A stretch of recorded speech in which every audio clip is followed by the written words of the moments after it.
Es un gusto y un privilegio poder continuar nuestra gran campaña virtual glorificando y exaltando al Señor de los cielos porque Él es digno de toda adoración. Me da mucho gusto poder saludarte, mi querida hermana, apreciado amigo, que Dios le bendiga grandemente y que en esta ocasión su palabra pueda caer en buena tierra, que nuestros corazones sean receptivos para su palabra, de manera que el Espíritu Santo de Dios pueda obrar en nosotros el querer como el hacer por su buena voluntad. El tema que voy a compartir en esta hora es el número 10 de la serie que hemos titulado Estamos en lista de espera. Antes de abrir la palabra al Señor, vamos a invitarles a tener una oración para así pedir su bendición y su dirección por medio del Espíritu Santo. Oremos. Nuestro Dios y nuestro Padre que moras en los cielos, gracias te damos, Señor, por la bendición de tu palabra y también por la confianza que nos has dado de acercarnos a ti para recibir gracia y misericordia para el oportuno socorro. Hoy ocupamos que nos socorres. Hoy ocupamos que nos ayudes, que nos ministres, que nos bendigas, que nos ilumines, que nos fortalezcas, que nos guíes a toda la verdad, Señor. Por lo tanto, lo pedimos, por favor, en el nombre que es sobre todo nombre, en el nombre de Cristo Jesús. Amén. Estamos en lista de espera. Apocalipsis 12 y el versículo 1 dice lo siguiente: y ellos le han vencido por medio de la sangre del Cordero y de la palabra del testimonio de ellos, y menospreciaron sus vidas hasta la muerte. Hay dos cosas importantes que quiero rescatar del versículo 11. Número 1, que estas personas, que dicho sea de paso, representan a las vírgenes prudentes, vencieron por la sangre del Cordero. Nadie se va a salvar si no es por la sangre del Cordero. Nadie puede estar en el reino de Dios si no es por el sacrificio de Cristo Jesús, porque no hay otro nombre bajo el cielo dado a los hombres en que podamos ser salvos. Por eso ellas le vencieron por la sangre del Cordero. Número 2, el texto dice que también vencieron por la palabra del testimonio de ellos, porque el pueblo de Dios vencedor, victorioso, siempre anda con la lámpara que es su palabra, pero también andan con el aceite que representa su espíritu, porque la Biblia dice en Efesios 6:17 que la espada del espíritu es la palabra de Dios. Por lo tanto, las vírgenes prudentes, que son las vencedoras, están dando testimonio que lo que ha transformado su vida es haber creído en el sacrificio de Cristo y haber practicado las enseñanzas de Cristo reveladas en su palabra, porque la luna que está debajo de sus pies representa el Antiguo Testamento y el sol con la cual se viste representa el Nuevo Testamento. Es una lámpara con dos focos, dos grandes lumbreras según la palabra de Dios, y toda la escritura iluminada por el Espíritu Santo es útil para nuestra salvación. Por eso es que al final del texto 11, la Biblia dice que estas personas vencedoras menospreciaron sus vidas hasta la muerte. Y esa palabra menospreciaron es compuesta. Viene de menos y también viene de precio, es decir, menosprecio. Cuando las vírgenes prudentes se dan cuenta a través de las enseñanzas de la palabra de Dios cuál es el precio que ellas tienen delante de Jehová, porque la Biblia enseña que fuimos comprados por un precio. No fue con un precio de plata ni de oro, sino con el precio de la sangre de Cristo. Cuando ellas entienden su verdadero precio delante de Dios, entonces aprenden a menospreciar lo terrenal, aprenden a menospreciar lo carnal, aprenden a menospreciar lo temporal, porque se dan cuenta que lo que tiene mayor precio en la vida es lo celestial. Lo que tiene mayor precio en la vida es lo espiritual. Lo que tiene mayor precio en la vida es la salvación. Por eso menospreciaron sus vidas hasta la muerte, porque están dispuestas a morir antes que negar su fe, antes que desobedecer su ley, y están dispuestas a morir antes que deshonrar a su gran creador. Por eso la Biblia enseña que la primera persona que entendió este concepto y lo puso en práctica es llamado Abel. Abel es el primer cristiano que menosprecia su vida hasta la muerte. Y por eso en Génesis 4 y el versículo 10 se menciona que cuando Caín lo mata, la sangre de Abel, la voz de la sangre de Abel estaba clamando desde la tierra. Obviamente eso es un lenguaje figurado, porque la sangre no puede clamar. Pero Dios está diciendo a través de esa enseñanza que Abel, estando muerto aquí en la tierra, estaba clamando para que se hiciera justicia. ¿Y cuál es la mayor bendición que Abel podría experimentar después de haber menospreciado su vida por amor a Cristo hasta la muerte? Bueno, obviamente Abel anhela estar en el cielo con Cristo, pero no lo recibió cuando murió. Porque la palabra de Dios menciona en Hebreos 11 y el versículo 4 lo siguiente: por la fe Abel ofreció a Dios más excelente sacrificio que Caín, por lo cual alcanzó testimonio de que era justo, dando Dios testimonio de sus ofrendas, y muerto aún habla por ella. Abel era cristiano porque demostró su fe en la promesa de Génesis 3:15, obedeciendo la ley ceremonial, levantando un altar y sacrificando una oveja para la gloria de Dios y para el perdón de sus pecados. Por eso Dios aprobó su ofrenda, la aceptó, porque Abel confesó su fe en Cristo Jesús. Sin embargo, el texto 13 dice: conforme a la fe murieron todos estos sin haber recibido lo prometido. Pregunto, ¿recibió Abel lo que Dios le prometió el día que él murió? Claro que no, porque el texto dice que murió con fe, murió en Cristo, murió en victoria, pero no recibió lo prometido. ¿Y qué era lo prometido, Watson? Bueno, leamos el texto 16 para responder a esa pregunta. Dice así: pero anhelaban una mejor, esto es celestial, por lo cual Dios no se avergüenza de llamarse Dios de ellos, porque les ha preparado una ciudad. ¿Qué era lo prometido? El texto dice que Dios les preparó una ciudad, Dios les prometió una ciudad, y que esa ciudad era la celestial. Inclusive el versículo 10 dice que esta ciudad tiene un arquitecto y constructor que es Dios, porque se está refiriendo a la Nueva Jerusalén. Abel no está hoy en la Nueva Jerusalén. Abel está en la tierra, y desde la tierra figuradamente su sangre está clamando para que Dios haga justicia.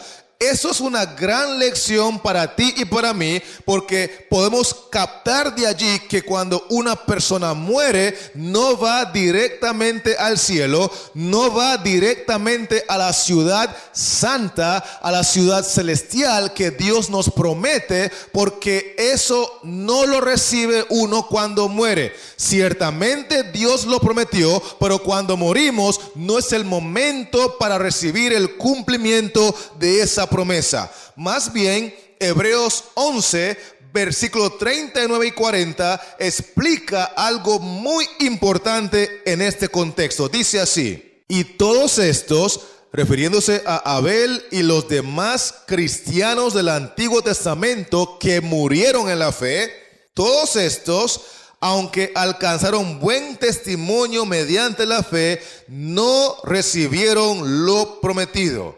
Si usted lee con cuidado, el capítulo 11 de Hebreos menciona allí no solamente a Abel, también menciona a Enoc en el verso 5, menciona a Noé en el texto 7, menciona a Abraham en el texto 8, menciona a Isaac en el texto 9, menciona a Sara en el 11 y así sucesivamente menciona a muchos hombres y mujeres del Antiguo Testamento que creían en Cristo. Lo demostraban sacrificando corderos. Creyeron la promesa de Génesis 3:15 y como cristianos que eran, cuando ellos perecieron, cuando murieron en la fe, ninguno de ellos recibió lo prometido. Ninguno de ellos fue trasladado a la ciudad celestial cuyo arquitecto y constructor es Dios. Todos ellos están esperando la promesa que se va a cumplir de acuerdo al versículo 40 de la siguiente manera. Dice así: proveyendo Dios alguna cosa mejor para nosotros, para que no fuesen ellos perfeccionados aparte de nosotros.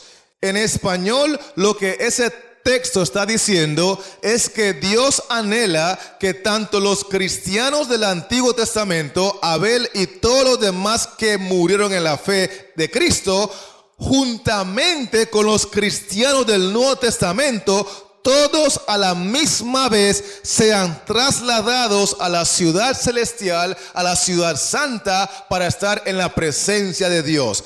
Esto es muy importante captarlo, porque la Biblia enseña en el Salmo 116 y el versículo 15 que Dios estima grandemente la muerte de sus santos. Leo textualmente: estimada es a los ojos de Jehová la muerte de sus santos. Cuando Abel murió, su muerte fue de grande estima para Jehová. Pero no toda la gente que muere, Jehová lo considera con la misma estima. Si es santo, ciertamente será estimado, pero si no es santo, será una muerte común y corriente a los ojos de Jehová. ¿Me estoy explicando?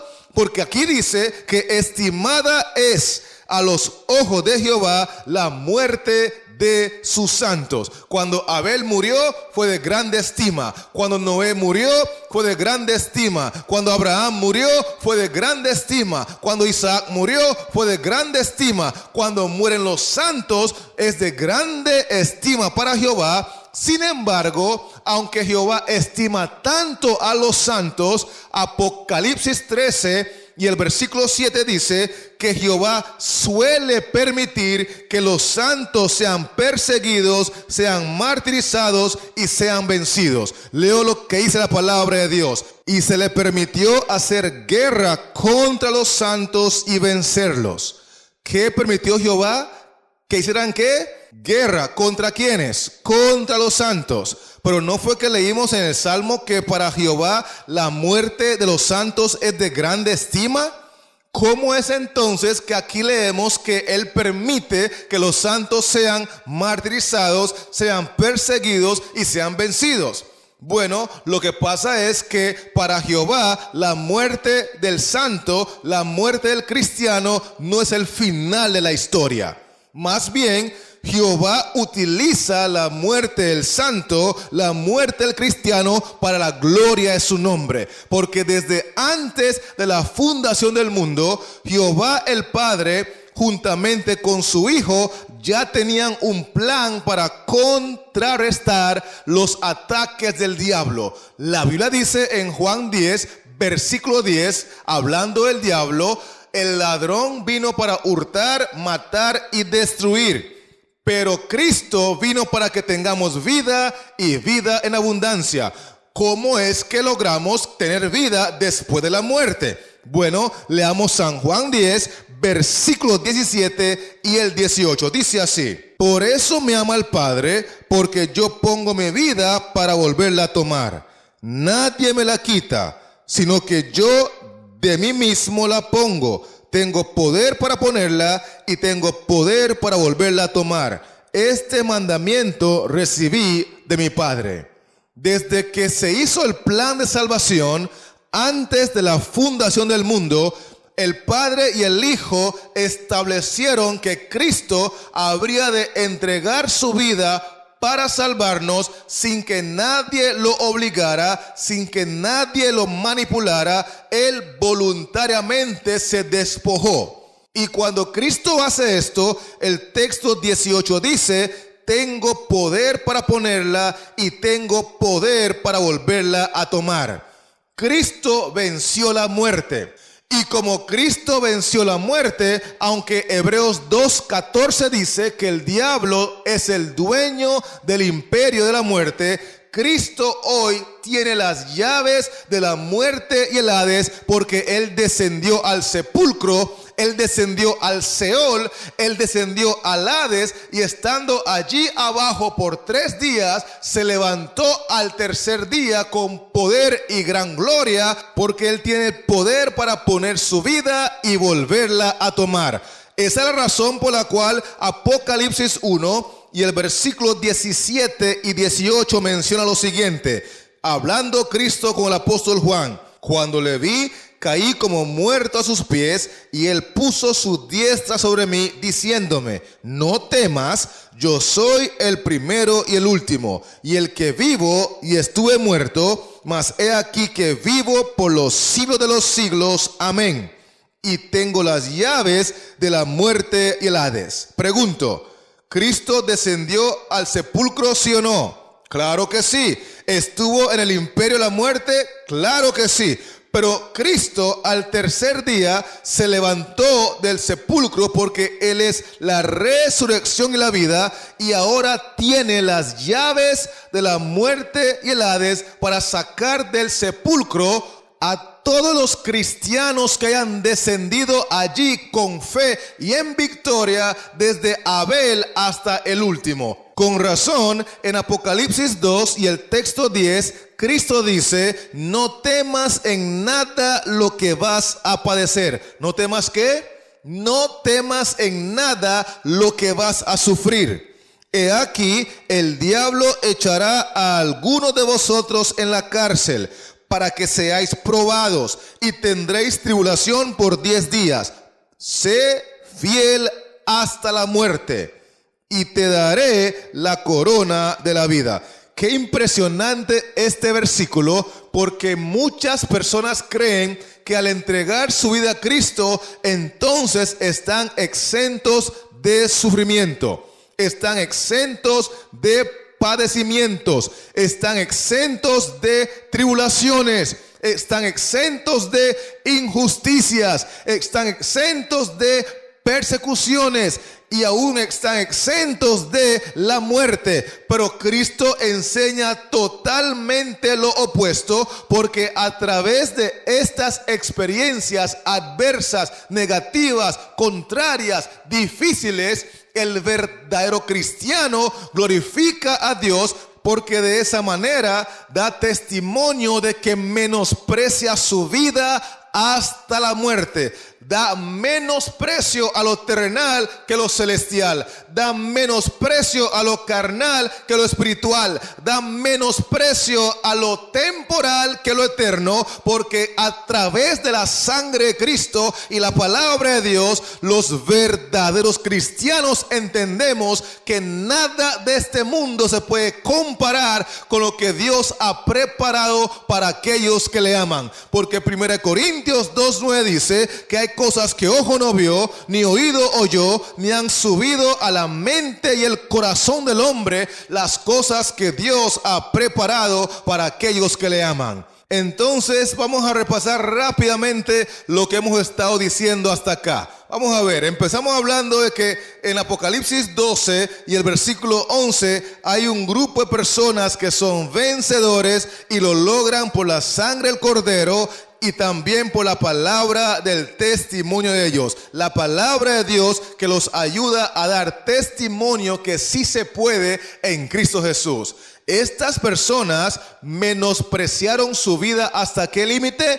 Hasta la muerte. Ellos pusieron en la balanza las cosas terrenales y las celestiales y reconocen que lo terrenal tiene menos precio. Por lo tanto, menospreciaron lo terrenal para trabajar por lo celestial. Menospreciaron lo carnal para enfocarse en lo espiritual. Y le dan menos precio a lo temporal para darle mayor precio, mayor prioridad, mayor importancia a lo eterno.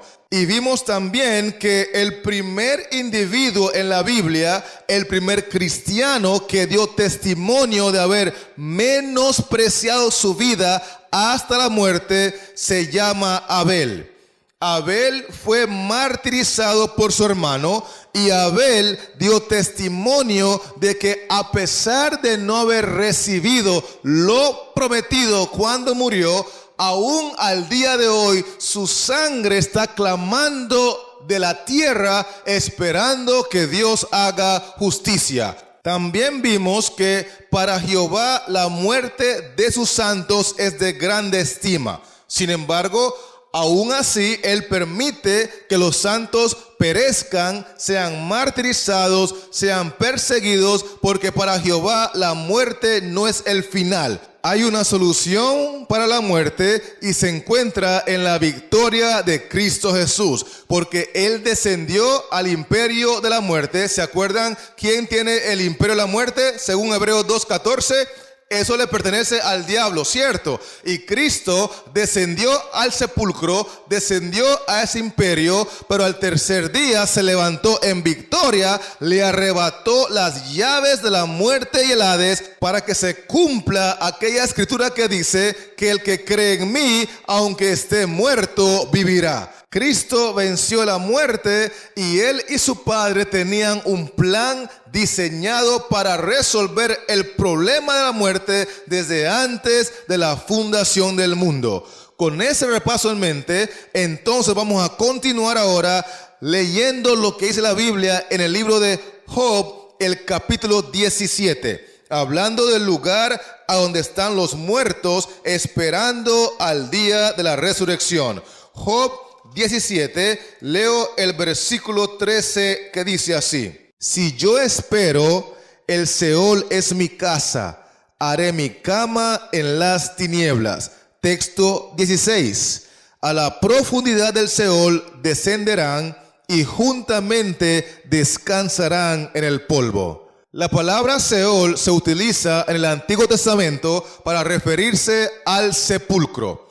Ese es el lugar a donde están los muertos, independientemente si es un muerto santo o un muerto injusto. Todos los muertos van al Seol. Pero en el Nuevo Testamento encontramos la misma enseñanza, pero con otra palabra. Vamos a leer lo que dice Mateo 16 y el texto 18. Palabra de Dios. Y yo también te digo que tú eres Pedro, y sobre esta roca edificaré mi iglesia, y las puertas del Hades no prevalecerán contra ella. El equivalente a la palabra Seol es en el Nuevo Testamento la palabra Hades. Representan exactamente lo mismo. Se está refiriendo al sepulcro.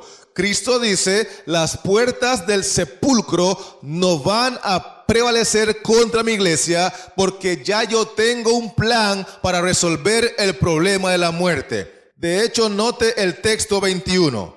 Desde entonces comenzó Jesús a declarar a sus discípulos que le era necesario ir a Jerusalén y padecer mucho de los ancianos, de los principales sacerdotes y de los escribas, y ser muerto y resucitar al tercer día. ¿Cómo se iba a asegurar Cristo de que las puertas del Hades, de que las puertas del sepulcro no prevalecieran contra su iglesia? Bueno, Él mismo iba a visitar el Hades, Él mismo iba a visitar el sepulcro, y estando allí habría de arrebatar las llaves de la muerte y el Hades a Satanás, levantarse al tercer día en victoria y proclamar con autoridad: yo soy la resurrección y la vida, el que en mí cree, aunque esté muerto, vivirá. Cristo venció. Cristo es la solución para todo aquel que muere. Cristo es la única alternativa para resolver el temor a la muerte, el temor a los cementerios, el temor a los difuntos, porque Cristo vive hoy y vivirá por los siglos de los siglos. Amén, porque hay poder en el nombre de Jesús. Y quizás te estés preguntando, entonces Watson, si los muertos no van al cielo y los muertos están en el sepulcro, ¿cuándo ves que finalmente ellos estarán con Cristo en la santa gloria? Bueno, vamos a ir a leer lo que dice la Biblia en el primer libro de Tesalonicenses, el capítulo 4 y el texto 13. Dice así: tampoco queremos, hermanos, que ignoréis acerca de los que duermen, para que no os entristezcáis como los otros que no tienen esperanza. Hay muertos que tienen esperanza de vida eterna, que son los santos, que son de grande estima delante de Jehová cuando mueren. Pero hay otros muertos que ya no tienen esperanza. Sigo leyendo. Porque si creemos que Jesús murió y resucitó, así también traerá Dios con Jesús a los que durmieron en él. Paremos allí. Este texto es bien interesante, porque ahí dice que Cristo murió y resucitó. Prácticamente está dejando claro que Cristo no fue al cielo inmediatamente al morir, sino que más bien tuvo que resucitar para posteriormente irse al cielo. Si usted lee con cuidado el Evangelio según San Juan, el capítulo 20, se va a dar cuenta que el primer día de la semana, que es el domingo, María estaba frente al sepulcro llorando porque según ella se habían llevado el cuerpo de su Señor.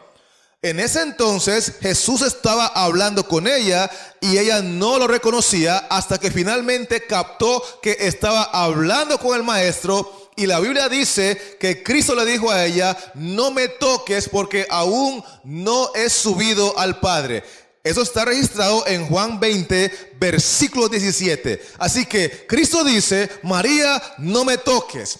Hoy es el tercer día después de que fui crucificado. Morí el viernes, estuve en el sepulcro el sábado y hoy que he resucitado todavía no he subido a mi Padre. Así que no me toques.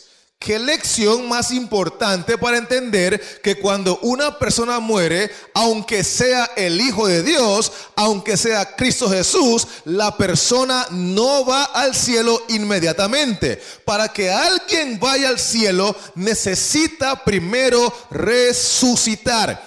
Y esa es la lección que Abel nos está diciendo desde Génesis 4:10, que su sangre está clamando desde la tierra, porque su sangre es un testimonio figurado de que Abel todavía no ha recibido lo que Dios le prometió. Todavía no está en la ciudad celestial, todavía no está en la ciudad santa, todavía no está en la Nueva Jerusalén, porque Abel y todos los demás muertos en Cristo están esperando la resurrección para estar en la santa gloria con Dios. Por eso quiero que lea ahora conmigo el texto 16 del mismo capítulo 4. Dice así: porque el Señor mismo, con voz de mando, con voz de arcángel y con trompeta de Dios, descenderá del cielo, y los muertos en Cristo resucitarán primero. Eso implica que será hasta este momento que Abel se va a levantar del sepulcro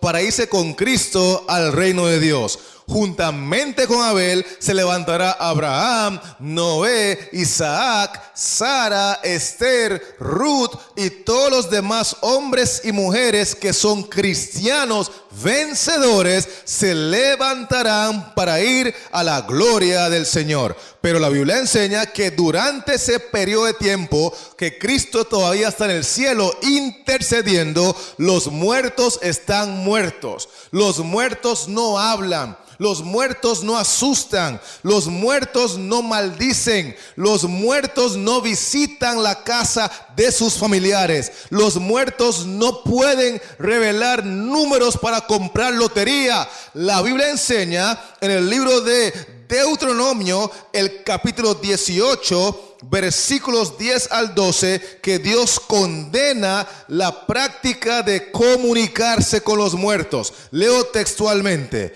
no sea hallado en ti quien haga pasar a su hijo o a su hija por el fuego, ni quien practique adivinación, ni agorero, ni sortílego, ni hechicero, ni encantador, ni adivino, ni mago, ni quien consulte a los muertos. Escuche bien la última parte del texto: ni quien consulte a los muertos, porque es abominación para con Jehová cualquiera que hace estas cosas. La palabra de Dios está diciendo que cualquiera que consulte a los muertos está practicando una abominación delante de Jehová. Dios condena esa práctica porque los muertos nada saben, según Eclesiastés capítulo 9 y el versículo 5 y 6. Los muertos no aman, los muertos no envidian, los muertos no odian, los muertos no tienen memoria. Por lo tanto, tratar de comunicarse con un muerto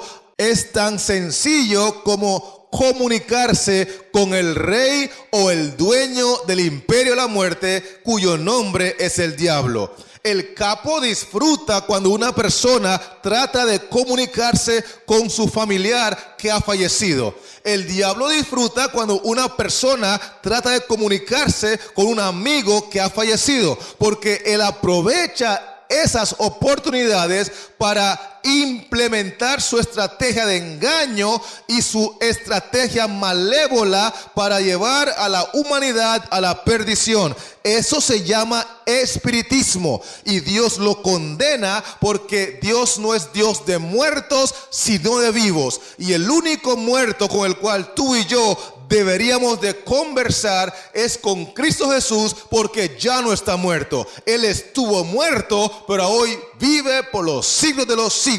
Amén. Más bien, el Salmo 115 y el versículo 17 agrega un detalle interesante. Quiero compartir este texto contigo. Dice así: no alabarán los muertos allá, ni cuantos descienden al silencio. ¿Cuántos pueden alabar a Jehová cuando están muertos? Ninguno, porque el muerto no puede alabar.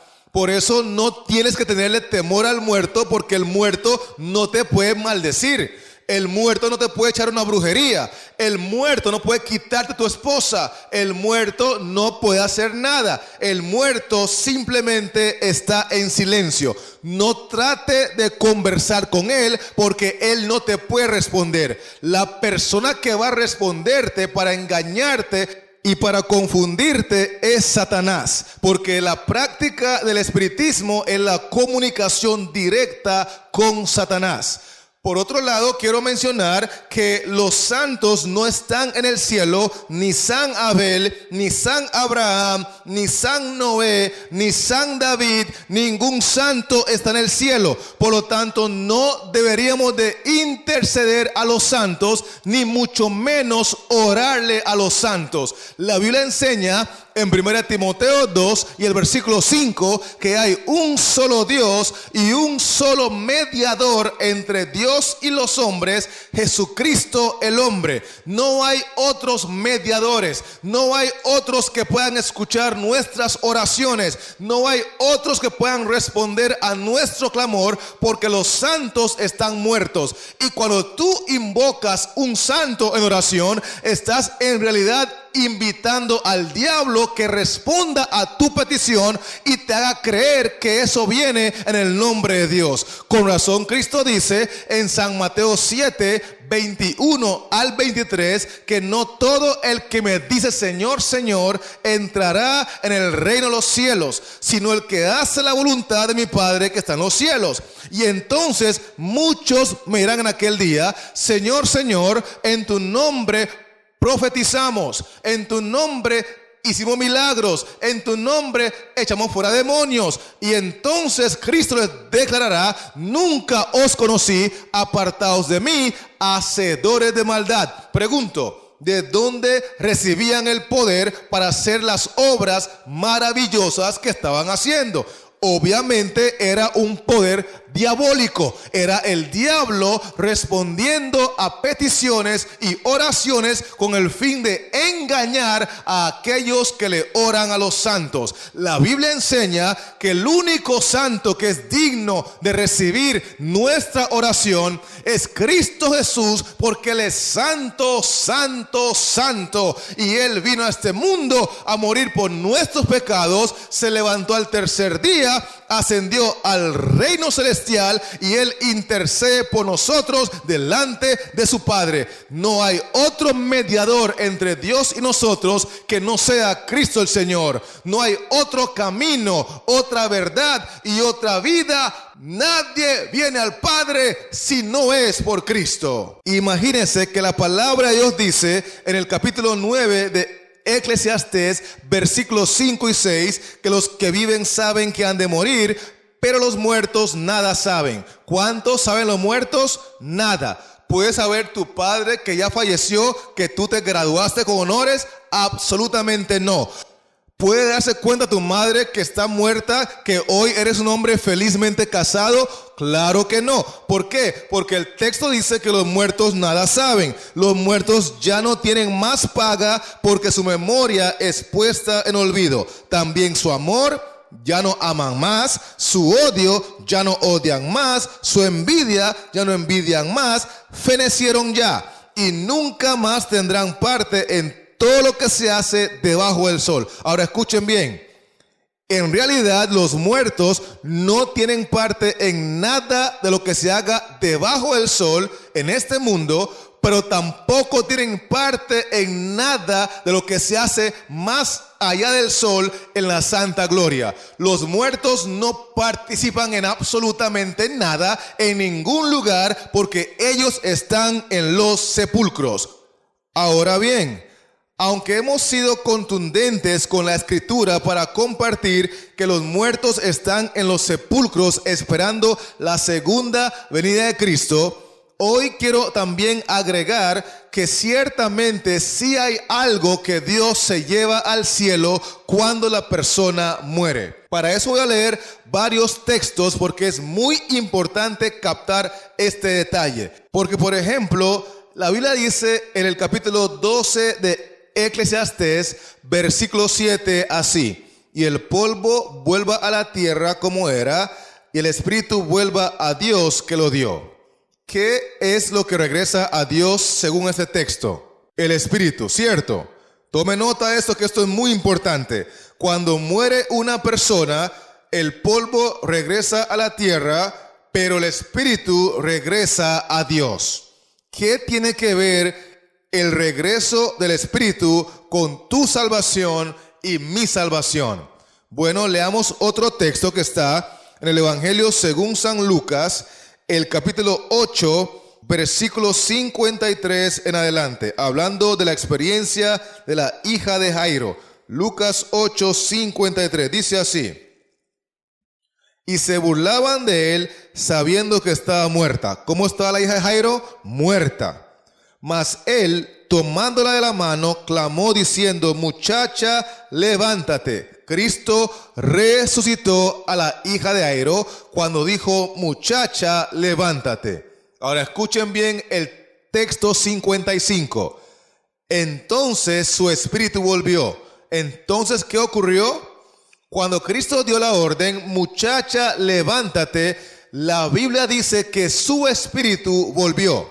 No dice el espíritu a manera general, sino que dice su espíritu, porque es un asunto muy personal.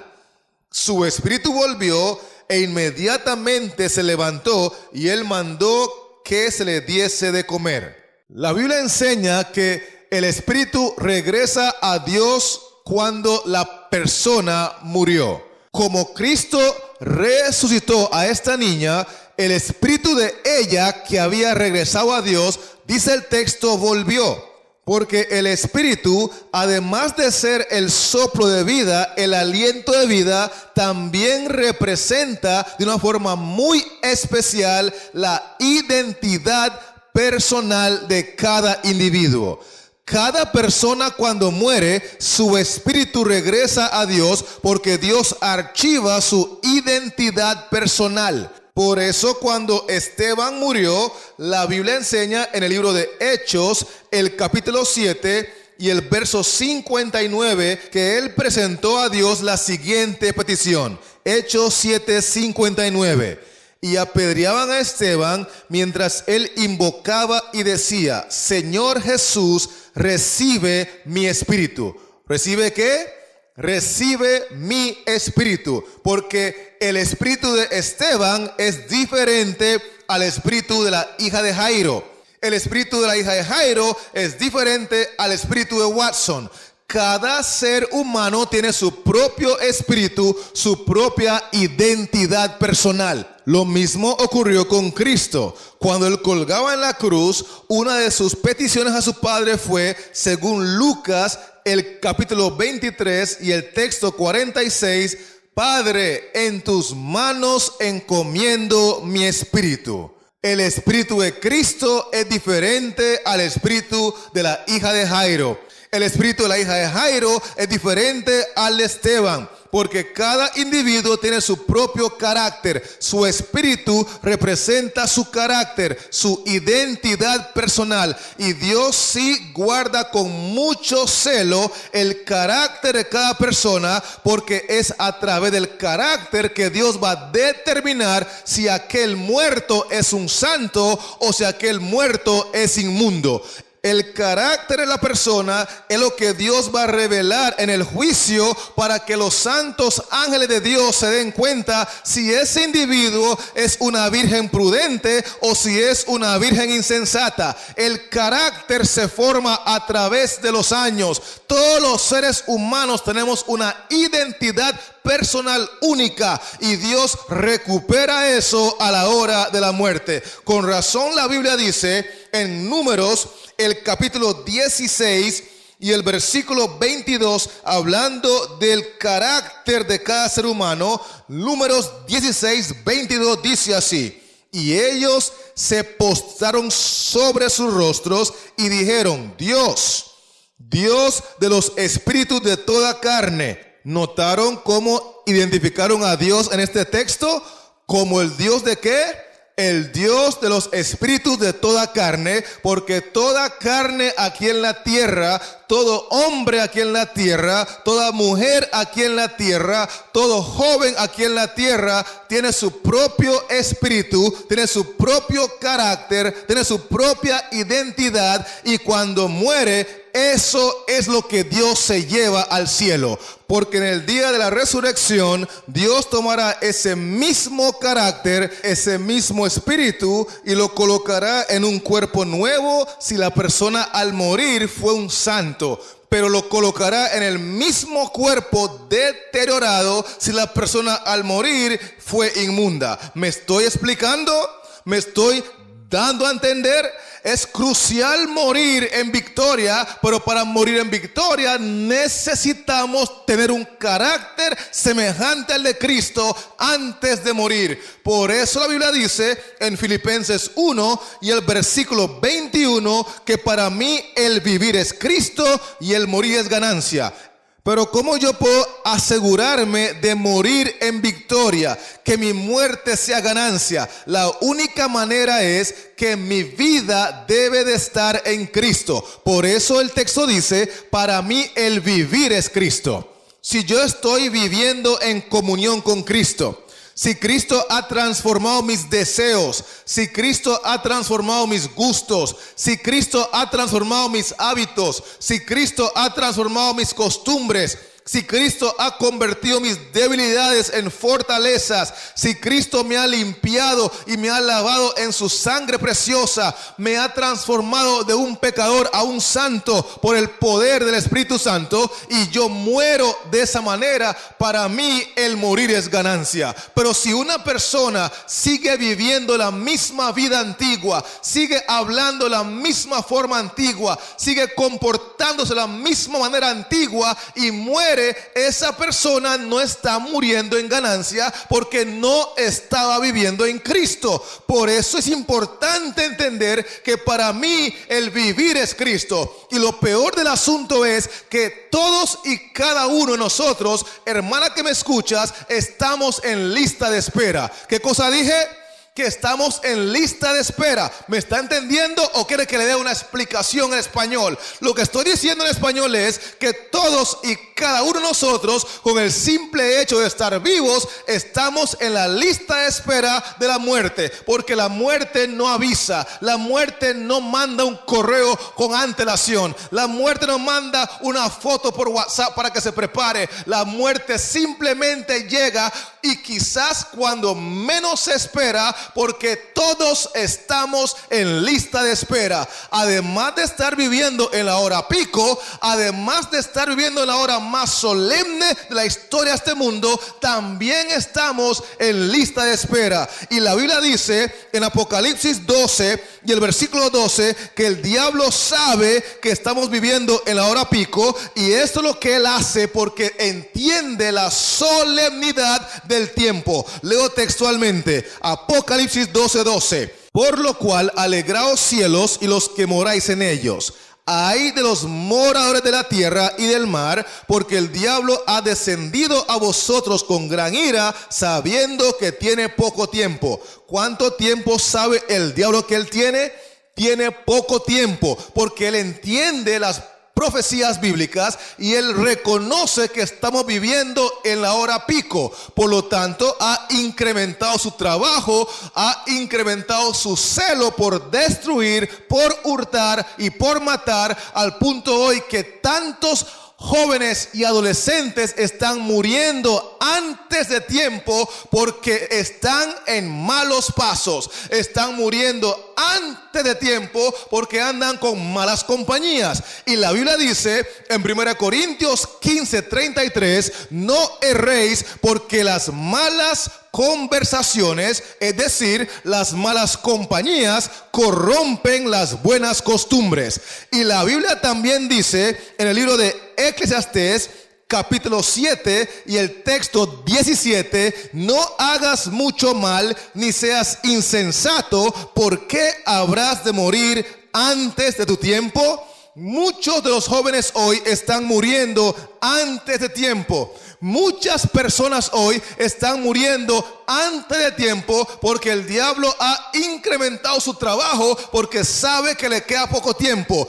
Y usted, aunque no lo sepa, y usted, aunque no lo crea, también está en lista de espera. El diablo anda como león rugiente buscando a quien devorar. El capo quiere acabar contigo porque él sabe que si tú mueres y no estás en Cristo, si no reflejas el carácter de Cristo, cuando Dios recupere tu espíritu, tu identidad personal, y presente esa identidad, presente ese carácter en el juicio delante de los santos ángeles, tu sentencia será inmunda porque no reflejas el carácter de Cristo. Apreciados hermanos que me escuchan, mi apreciada amiga que me sintonizas, ¿está conectada mi hermana, sí o no? ¿Me está siguiendo? Es un asunto crucial porque la gente está muriendo todos los días. Cientos y miles de personas están muriendo sin reflejar el carácter de Cristo porque no están viviendo en Cristo. El texto dice claramente, Filipenses 1:21, para mí el vivir es Cristo. Si no está viviendo en Cristo y lo sorprende la muerte, ¿a quién se parece? ¿A quién refleja? ¿Refleja el carácter de Cristo o se parece más al capo? No juguemos más con el tiempo. Recordemos que estamos viviendo en la hora pico. Y la Biblia enseña en Apocalipsis 12 y el versículo 10 que al diablo o el capo se le llama el acusador de los hermanos. ¿Cómo se le llama al diablo? El acusador de los hermanos. ¿Por qué se le llama así? Sencillamente porque él también tiene un registro, tiene un archivo de todo lo que tú has hecho en esta vida, todo lo que tú has dicho en esta vida, cada lugar que has visitado en esta vida, el diablo lo tiene archivado. Y a partir de allí, entonces nos acusa delante de Dios y presenta evidencias que me gusta pensar que son fotografías y videos en alta definición, conversaciones que hemos tenido por WhatsApp con amantes, y el diablo presenta todas esas evidencias delante de Cristo para decirle a quién se parece. Dime tú, Jesús, ¿a quién se parece? Y quizás más de uno está diciendo, pero Watson, ¿y no es que Jesús dijo que el que cree en mí, aunque esté muerto, vivirá? ¿No es suficiente nada más creer en Él? ¿No es suficiente nada más decir yo acepto a Cristo y ya? Bueno, para ir terminando, vamos a leer ese texto en su contexto, porque está en San Juan capítulo 11 y el versículo 25, donde Jesús está hablando de la resurrección de Lázaro, y Él le dice a Marta lo siguiente. Juan 11, 25, palabra de Dios.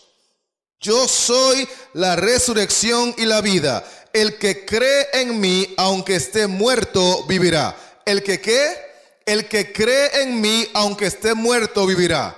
El dilema con eso es que la Biblia dice en Santiago 2:19 que los demonios creen en Dios y tiemblan. Por lo tanto, si el asunto es nada más creer y a partir de que yo creo voy a resucitar para vida eterna, entonces los demonios también tienen derecho a la vida eterna porque ellos creen en Dios y tiemblan. Eso está escrito en Santiago 2:19. Por lo tanto, ¿qué es lo que significa cuando Cristo dice en Juan 11:25 que el que cree en mí, aunque esté muerto, vivirá? Leamos el siguiente versículo, que es el 26. Dice así: y todo aquel que vive, repito, y todo aquel que vive y cree en mí no morirá eternamente. ¿Crees esto?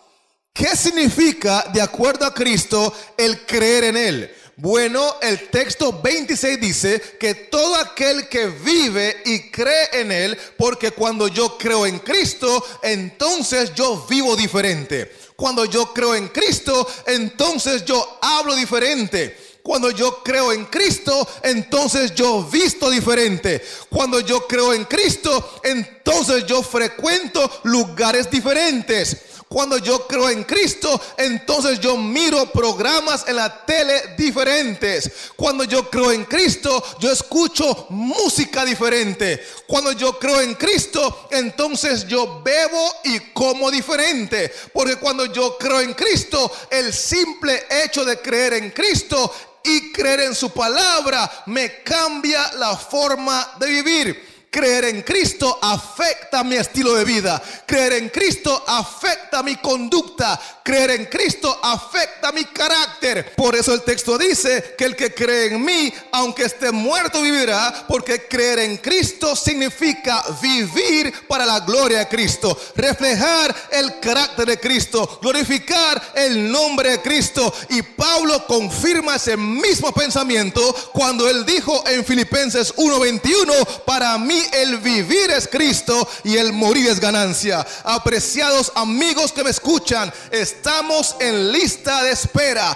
Nos queda poco tiempo. El diablo anda como león rugiente buscando a quien matar, porque él sabe que si logra matarnos sin que reflejemos el carácter de Cristo, el espíritu que regresará a Dios el Padre estará lleno de defectos, lleno de fotografías obscenas, lleno de videos corruptos, llenos de audios que dan pena, y ese archivo, esa identidad personal, ese carácter será para condenación en el juicio, porque una vez muerto ya nada se puede hacer. Los muertos no cambian, los muertos no se convierten, los muertos no se bautizan, los muertos no se transforman. Si la persona quiere transformarse, convertirse, bautizarse y ser una nueva criatura, tiene que hacerlo ahora que está en vida, porque estamos en lista de espera.